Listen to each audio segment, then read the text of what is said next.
my story isn't necessarily that I grew up in a cult and this kind of stereotyped idea of how you would see like isolation from the outside world and like being completely indoctrinated. The situation was just that when my parents divorced when I was like 5, my mom kind of joined a spiritual community, I guess, which was like in the West is the origin of a lot of kind of culty type things. And she kind of hid it from us for a while. Like hid it from us and my dad. And then just as time went on, she got like more involved. Like she wasn't, I don't really know exactly what she was up to in those years, but it seems like her whole life was like dedicated to being in this like spiritual community.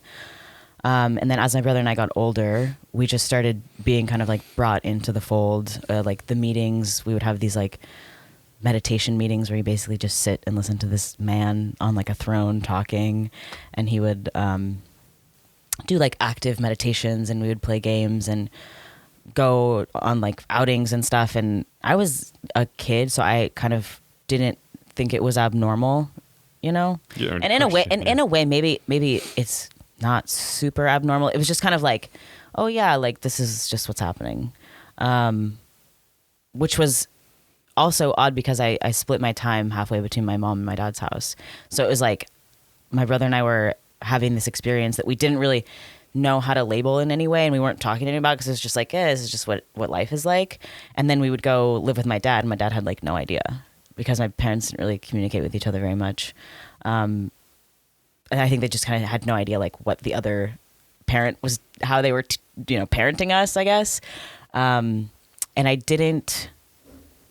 guess I didn't realize how odd it was until like the documentary came out. Well, there was like things fell apart, and my mom told us, oh yeah, like we're not going to go participate in this anymore. Like some people think that like some people don't want to be involved anymore, but it was very vague. Like when things kind of started falling apart, it was just really vague to us. I was probably like 12 or 13. And then it was very obvious that there were like secrets that were being hidden for us. I remember Googling like weird people in Austin mystery fall apart, you know. Because I had no idea how to like label what was going on, like mystery school of people. Because what happened? Did it have a name? Did the group sort of give itself a name at the time? My mom called it the Buddha Field, but there was like no official name. And the guy who was like the kind of leader of it all would change names. Like he had different names as time would go on. Because in California he had a different name. Yeah. And then so what was his name to begin with? I don't even know, to be honest. I know we called him Andreas. But every time I would ask, it was like there was a secret of like it can't be spoken. You know what I mean? Like yeah, exactly. Like you're not allowed to like speak of him directly. Like you have to kind of talk about it abstractly. But if someone was to refer to him, it was Andreas, and that I also knew he had previously gone by Dorothy. Right. Yeah. I never heard anyone call him that, but that was part of it. Yeah. So you were in it from what age? From 5? No, my mom was in it at 5. I don't want to portray it like we were in it all the time. Yeah, no, it's not just about sort of when did it begin for you. My mom joined when I was 5, and then we started kind of getting like brought in slowly over time. Yeah. Probably from like 8 to 10, and then it really kind of fell apart when I was 12. Okay, so you were in it, 13 maybe. Yeah. Okay. Yeah. And then, what was the documentary called again? Holy Hell. Holy Hell. So that's where, and it's on Amazon. I think it was on Netflix, and now it's on Amazon now. Yeah. Yeah. Well, see, the crazy thing about it also, I feel like we've talked about this. Jared Leto is like one of the producers of the film. Yes. And like Jared Leto is kind of a figure has like kind of mystery that follows him in Hollywood. But after the movie came out, there's like pictures of him on like his like private island or something, like basically mimicking the imagery of the film, with like him in like a throne and dressed in all white with like people sitting around him listening, which is very odd. Because the documentary was kind of an expose of like this weird, kind of the risks and challenges of like people gathering in community and maybe like getting too involved and too invested in the community at the sake of their own lives and their own intuition and their own selves. So it was kind of like a warning in a way, but then he's taking it and being like, that's what I want. That's what I want. I want people to follow me around and tell me I'm a great master. Yeah, that's a weird. You have mentioned that to me before, and strange. And then, so you left.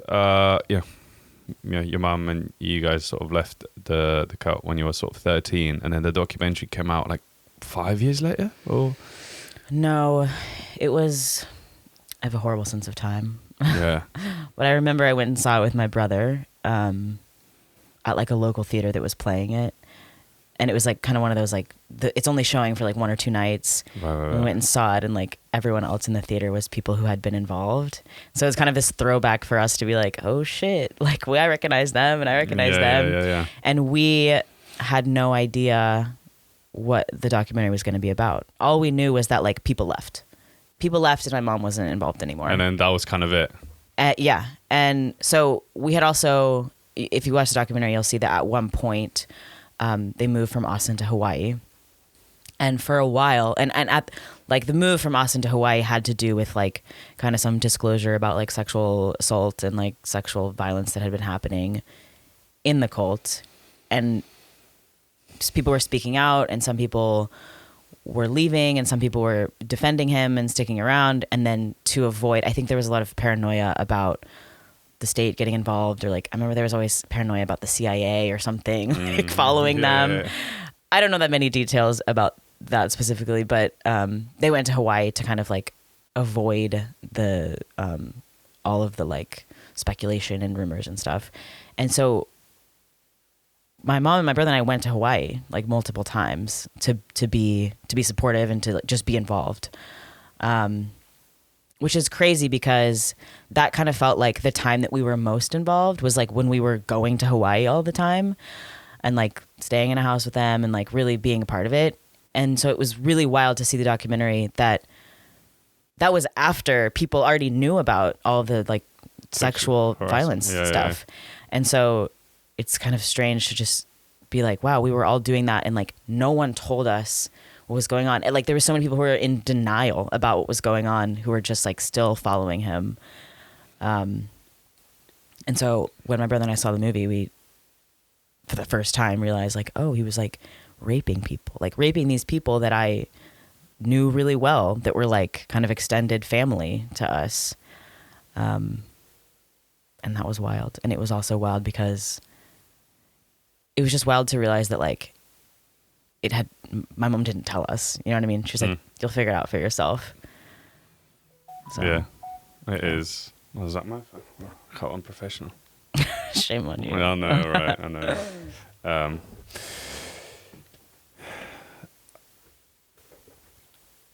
I mean, it's quite personal, but it's just like, you know, what do you think, how do you think that sort of experience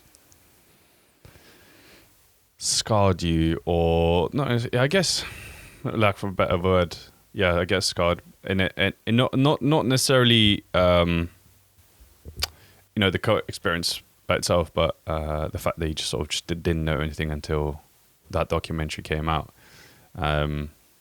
When I guess when you sort of realized all these things were happening, how did that shift your psyche? Yeah, I don't know if scar is maybe the best way to describe it. I think it's just more of like,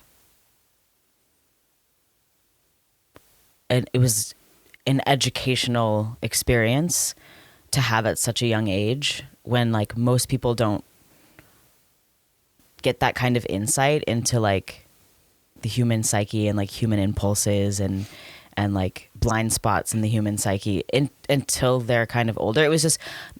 I look at it kind of the same way I do any difficult thing that's happened in my life, which is like, it's an initiation into understanding life and yourself and humanity in a deeper level. It's like, if you can step outside of any pain or confusion or like trauma, if you can kind of hold yourself in safety with all of the negative emotions involved with something, you can step outside of it and like see the insight that it can provide you.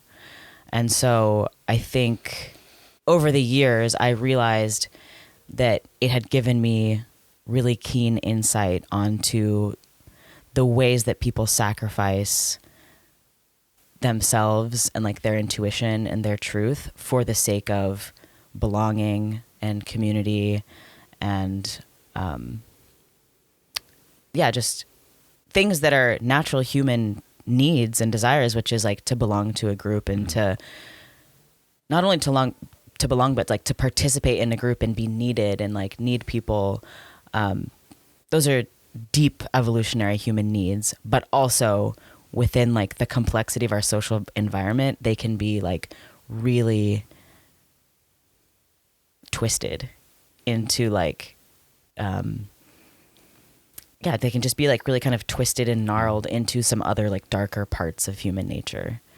And so like part of the thing with cults and part of why I would say I would consider this whole experience that had ended up in kind of a culty thing is that like a lot of them start with a really true desire for people to gather and to collectivize and like feel like a part of something. And then over time, like the needs of the community, the needs of the group start to become more important than like the needs and the reality of the individual people involved.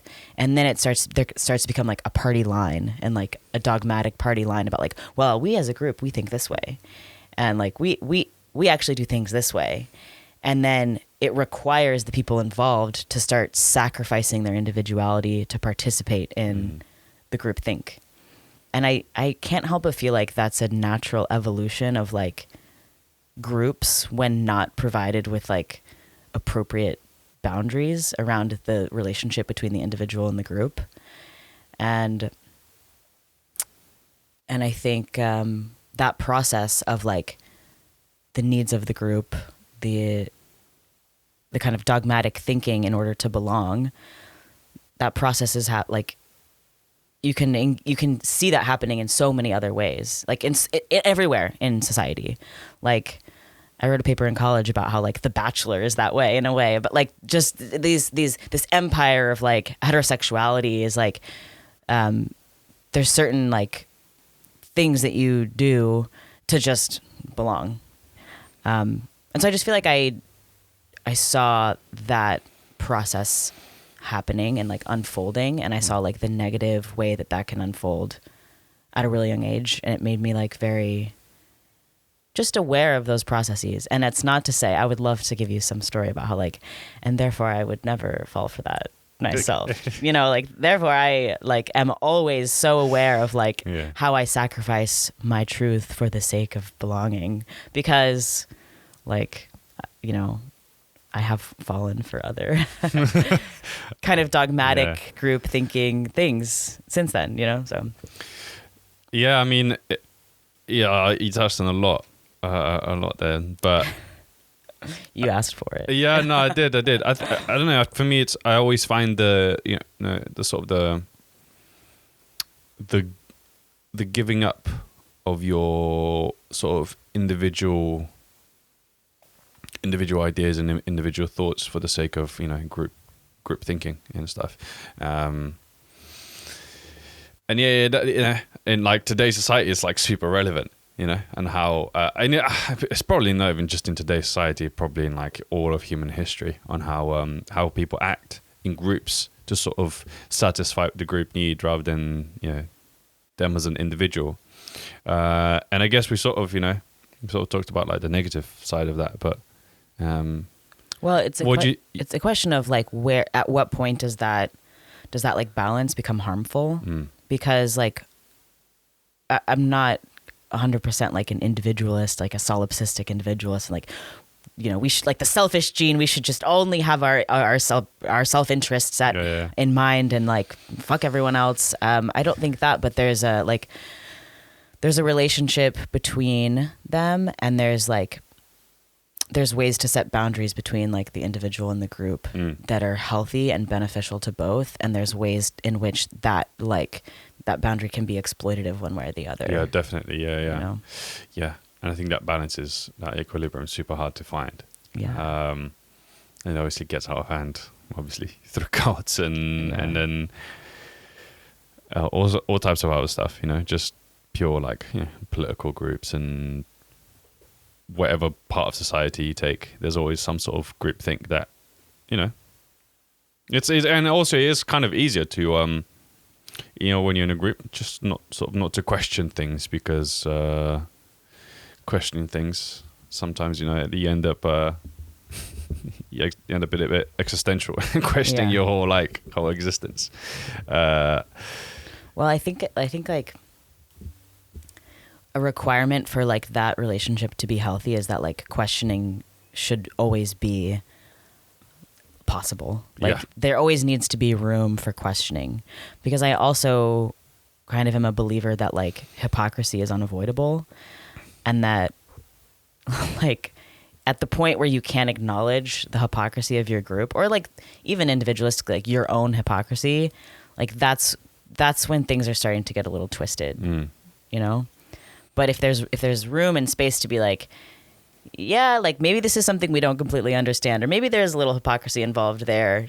So to have the space for questioning and also the kind of lenience for like admitting that like you don't have it all figured out. Yeah. That's how that stays kind of buoyant and not dogmatic and doesn't get like rooted down into right. It's just dogma. It's not black and white. There's lots in between. Lots of nuance.